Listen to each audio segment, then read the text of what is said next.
नमस्कार, एक बार फिर स्वागत है आपका मेरे YouTube चैनल दौलत सिंह पर।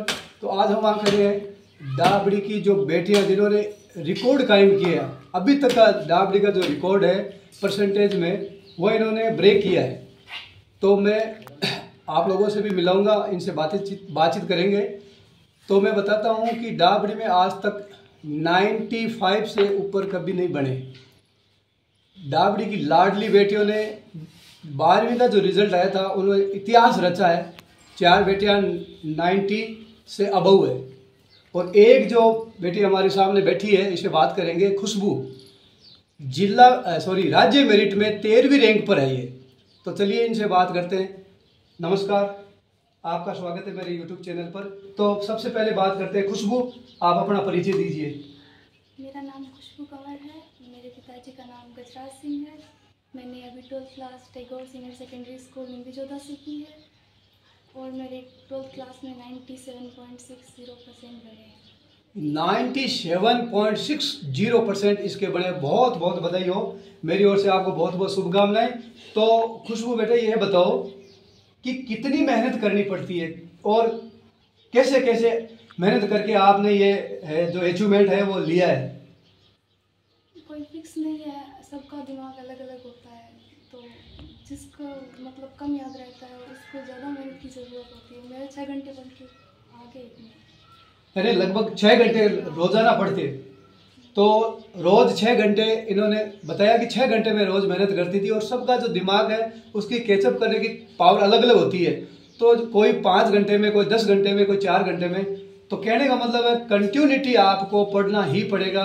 तो रोज ये 6 घंटे पढ़ती और जिसका परिणाम आप लोगों के सामने है। तो माता पिता का और किन किन का सपोर्ट आपको रहा? मैं मेरी सफलता का श्रेय भगवान को, मेरे माता पिता को और गुरुजनों को देना चाहती हूँ।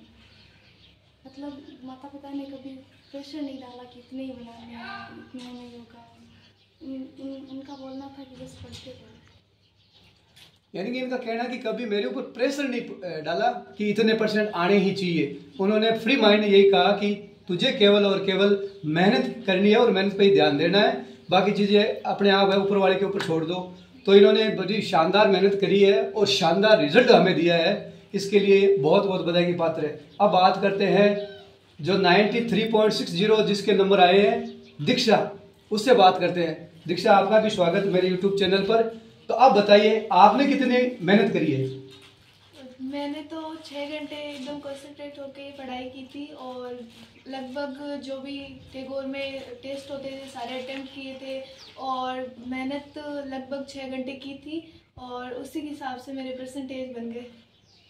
कहने का मतलब 6 घंटे इन्होंने भी पढ़ाई करी है और जितने भी टेस्ट वहाँ दिए हैं सभी अटेम्प्ट किए, एक में भी अनुपस्थित नहीं रही है। तो अब आप अपनी सफलता का ये जो है श्रेय वो किन को देना चाहती हैं? मैं अपनी सफलता का श्रेय अपने गुरुजनों, अपने माता पिता और भगवान को देना चाहूँगी। इन तीनों का बहुत बड़ा हाथ है मेरी सफलता के अंदर।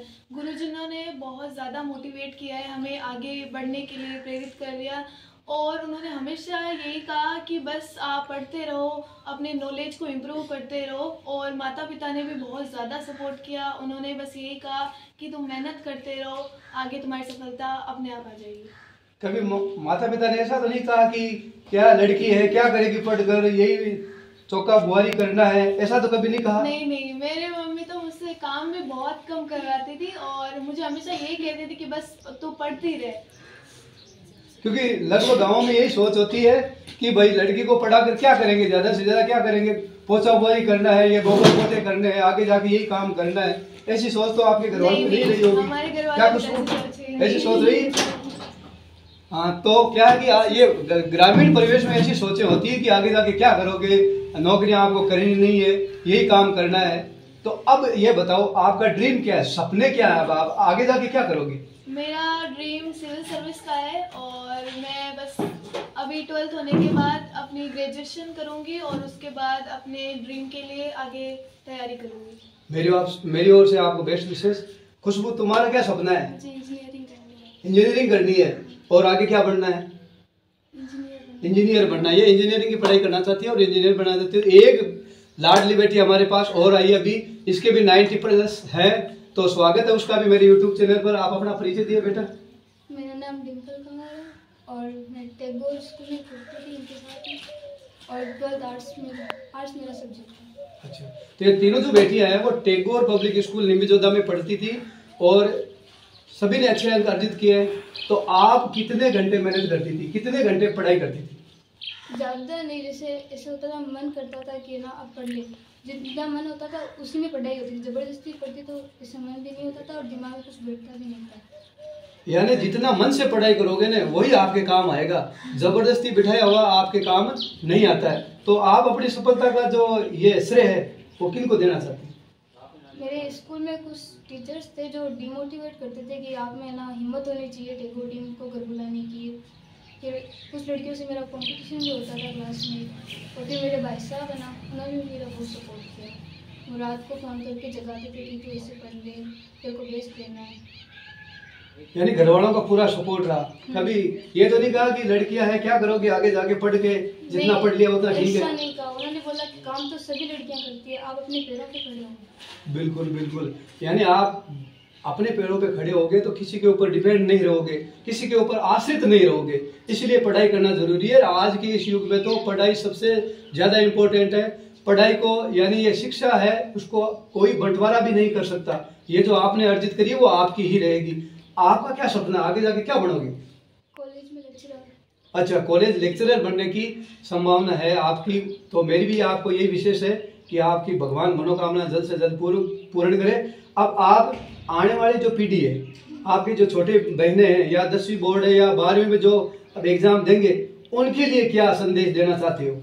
मैं तो यही कहूँगी कि परसेंटेज मैटर नहीं करते। आप जितना नॉलेज अपना बढ़ाओगे वो ही आगे काम आएगा, और जितना आप मेहनत करोगे उसी हिसाब से आपको परसेंटेज भी मिलेंगे। और हो सकता है कि परसेंटेज कम या ज़्यादा भी हो जाए, पर लेकिन जो नॉलेज है वो कम नहीं होने वाला आपका। तो मेहनत करो, परसेंटेज के पीछे मत भागो, नॉलेज को भी इम्प्रूव करो। और मैं तो ये कहूँगी जिस चीज़ में आपका इंटरेस्ट हो वही चीज़ लो। और 10th में जैसे हमारे 6 सब्जेक्ट होते हैं, 6 एकदम इक्वली हमारे नहीं होते हैं परफेक्ट, पर फिर भी जिसमें आप परफेक्ट नहीं हो उसमें परफेक्ट बनो। और जिसमें आपको लग रहा है कि उसमें मेरा थोड़ा कम है पकड़, तो उसे थोड़ा सा और ज़्यादा टाइम दो। जैसे कि ज़्यादातर मैथ और साइंस होता है तो उसको मैं कहूँगी कि ज़्यादा टाइम दो। SST भी बहुत ज़्यादा बोरिंग लगती है किसी को, तो उसमें ज़्यादा टाइम दो। कोई भी चीज़ बोरिंग नहीं है, सारे की सारी एकदम मस्त है और पढ़ने लायक सारी चीज़ें। और नॉलेज तो किताबों में जितना लिया जाए उतना कम है, तो बस नॉलेज के पीछे लो और मेहनत करते रहो, आपको सफलता ज़रूर मिल जाएगी। धन्यवाद। तो एक ऐसा होता है कि जैसे ये अपन 10वीं करते हैं, 11वीं करते हैं, तो घर वालों का एक प्रेशर होता है कि आपको साइंस ही लेनी है, साइंस ही लेनी है। ऐसा क्या आपके साथ हुआ या आपकी खुद की चॉइस थी? खुशबू, नहीं हुआ, खुद की चॉइस थी। आपकी खुद की चॉइस थी? क्यों? शुरू से ही? तो इस पढ़ाई के दबाव के कारण खाते पीते कम हो या शरीर ऐसा ही है? शरीर ही ऐसा ही है। तो आपने आर्ट्स अपने मन से चुना या किसी के कहने से चुना? नहीं, अपने मन से चुना है, क्योंकि साइंस मेरे ऐसे ज़्यादा दिमाग बैठती नहीं थी। अच्छा, तो साइंस में आपकी पकड़ नहीं थी इसलिए आपने आर्ट्स को चुना। आर्ट्स भी सब्जेक्ट कम नहीं है, यानी कि कोई सब्जेक्ट अपनी जगह कम नहीं है। हर सब्जेक्ट हर फील्ड में अपनी अपनी मान्यता रखता है। इंजीनियरिंग अपनी जगह है, PCM अपनी जगह है, आर्ट्स अपनी जगह है, तो सब में अपना अपना महत्व है। तो मेरी ओर से आपको एक बार फिर बहुत बहुत हार्दिक बधाई और शुभकामनाएं। मैं भगवान से ये प्रार्थना करूंगा कि जो भी आपके मन में हो वो आपकी इच्छा पूरी करे। धन्यवाद, आपने मुझे समय दिया, इसके लिए आपका बहुत बहुत धन्यवाद, शुक्रिया। तो गांव की एक लाडली बेटी और हमारे सामने है, तो इसका स्वागत है मेरे यूट्यूब चैनल पर। जो 12वीं का जो रिजल्ट आया था उसमें 5 बेटियों ने पंचम लहराया था, एक रिकॉर्ड ब्रेक कर दिया था आज तक का। तो चलिए इनसे भी बात करते हैं, कैसे सहयोग रहा, कितनी मेहनत करी, आगे क्या बनना चाहती है, ये सब बातें करेंगे और जानते हैं इनकी कहानी और इनकी जुबानी। तो स्वागत है मेरे यूट्यूब चैनल पर आपका। तो सबसे पहले आप अपना परिचय दीजिए। मेरा नाम मनीषा कंवर है। मेरे पिताजी का नाम मदन सिंह है। मैं डावडी से हूँ और मैं टैगोर स्कूल से 12th किया मैंने। मेरे सब्जेक्ट आर्ट्स है और मेरे 12th में परसेंटेज 90.20% आए हैं। तो ये जितने इतने अच्छे परसेंटेज आए हैं इसके लिए पहले तो आप बहुत बहुत बधाई के पात्र हो। कितने घंटे आपने मेहनत करी, कितने घंटे पढ़ाई करी आपने? मैंने रात को लेट तक तो नहीं पढ़ती थी, पर सुबह थोड़ा जल्दी पढ़ती थी, 3:30-4 बजे उठ जाती थी। रात को 10-11 लास्ट कम से कम 4-5 घंटे पढ़ाई की मैंने। रेगुलर? हाँ, रेगुलर। यानी रेगुलर 5 घंटे पढ़ाई की है। सफलता का एक ही मूल मंत्र है, अगर आप रेगुलर पढ़ाई करोगे तो आपको सफलता निश्चित मिलेगी। तो घर वालों का कितना सपोर्ट रहा? मेरे घर वालों का मेरे साथ बहुत ज़्यादा सपोर्ट रहा है। सबसे ज़्यादा मेरे दादाजी का रहा है। उन्होंने मुझे हर टाइम यही कहा कि तू पढ़, घर का सब काम छोड़, तू पढ़, बस तू मेहनत करती रहे, रिजल्ट की टेंशन मतलब रिजल्ट तेरा अच्छा आएगा, सबसे अच्छा आएगा। और सब ने, मेरे पापा ने, मम्मी ने, सब ने मेरा बहुत ज़्यादा सपोर्ट किया। अभी मेरे बीच में मेरे दादी सा नहीं है, पर उन्होंने भी मेरे बहुत ज़्यादा सपोर्ट किया। अभी 6 महीने पहले उनकी डेथ हो गई, पर उन्होंने कहा कि तेरे बहुत ज़्यादा अच्छे नंबर आएंगे, तू मेहनत कर बस। कभी ऐसा तो नहीं कहा कि आगे जाके क्या करना है, ये गोबर बोटे आगे करने हैं, काम करना नहीं है, लड़कियों को ज़्यादा पढ़ के क्या करना है, ऐसा कभी कहा क्या? नहीं, इतना तो नहीं कहा। बस यही कहा कि तू पढ़, कोई अच्छा काम कर, जिससे हमारा भी नाम हो, गांव का भी नाम हो। ये जो सफलता अर्जित करी है, इसका सफलता का श्रेय किसको देना चाहोगी? सबसे पहले तो मैं ना अपने परिवार और मेरे गुरुजनों को देना चाहूँगी। मेरे आर्ट्स के जो भी जितने भी टीचर्स थे, सब ने मुझे ना बहुत ज़्यादा मोटिवेट किया कि तू बस पढ़। मेरे से ऊपर भी बहुत ज़्यादा टॉपर्स थे, फिर भी उन्होंने मुझे कहा कि तू मेहनत कर, रिजल्ट की टेंशन में से रिजल्ट बहुत अच्छा आएगा। और सबसे ज़्यादा श्रेय तो मेरे दादाजी और मेरे ज्योग्राफी के टीचर हैं मानव चंद गोदारा। उन्होंने कहा कि तू कुछ भी टेंशन मत ले, तू तो बस मिठाई का डब्बा तैयार रखना, घर पे सबसे पहले हम आएंगे तेरे डीजे लेकर। और कुछ है, ये भी होता है कि डीजे उसके आ रहा है, हमारे क्यों नहीं आ रहा, तो इसलिए ज़्यादा रहता है। पर उन्होंने मेरा बहुत ज़्यादा सपोर्ट किया। मैं सबसे ज़्यादा धन्यवाद मेरे दादाजी और मानव जी सर को। अपनी जो आने वाली पीढ़ी है, अपने छोटे भाई बहन हैं, उनको क्या संदेश देना चाहोगे? उनको सबको मैं ये एक ही बात कहना चाहूँगी कि वो ना जो भी पढ़े फ्रेश माइंड से पढ़े, बिना किसी टेंशन के, बिना किसी दबाव के, और जो भी पढ़े रेगुलर पढ़ें, जिससे हमारे ना माइंड डीएक्टिवेट ना हो, एक्टिव रहे। मैं कहना चाहूँगी। बहुत बहुत धन्यवाद। और मेरी तो आपको शुभकामनाएं है, और मैं भगवान से ये प्रार्थना करूंगा कि जो भी आपके मन में हो वो आपको पूर्ण हो। आगे क्या बनना चाहती है? अभी मैंने आगे का सोचा नहीं है, बस BSTC करना चाहती हूँ। BSTC करके टीचर लाइन में जाना चाहती है। टीचिंग लाइन में। बहुत अच्छी सोच है, और आपकी ये सोच है वो साकार हो, आपके जो भी सपने हैं वो पूरे हो। आपने समय निकाला इसके लिए बहुत बहुत धन्यवाद।